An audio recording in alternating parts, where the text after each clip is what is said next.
سڵاو بەڕێزان من ڕێباز جەلال ئەندازیاری پێشکەوت و ڕێپێدراوە لە گروپی کۆمپانیەکانی قەیوان لە پرۆژەی بەرزایەکانی سلێمانی. ئێرە زۆنی پێنجە کە لە ئێستادا زۆربەی هەیکەلی بێلاکان تەواو کراوە کە خۆی بینێتەوە لە تایپی ئای و ئێڵەکان.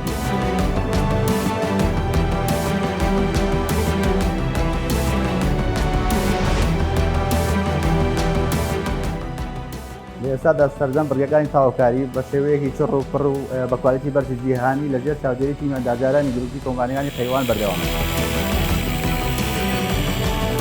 موادی بەکارهاتوو بریتە لە ئەزلی مەنتەڵەمە و دیکۆرتیڤ و بەردی مەرمە لە ڕووکاری دەرەوە و لە ڕووی ناوەوە بریتە لە تەختەی لامینێت و کاشی پۆرسەلینی کوالیتی بەرز، هەروەها سەقفی کناف و بەردی مەرمە بۆ لە قادرمەکان.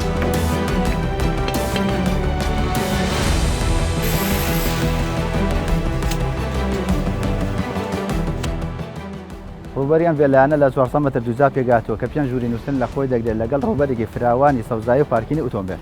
لە ئێستادا مەجاری سەرەکی کۆڵانەکان تەواو کراوە و کار لە دروستکردنی شۆستە و تێکەڵە ڕیشکردن و قێتاوکردنی جادەکان دەکرێت. کاری تەواوبوونی وێلاکان بەگرێبەست لە نێوان کۆمپانیای قەیوان و خاوەن مڵکەکان دیاری کراوە کە هەوڵ ئەدرێت لە پێش وادەی خۆی تەواو بکرێت و ڕادەسی خاوەنەکانیان بکرێتەوە.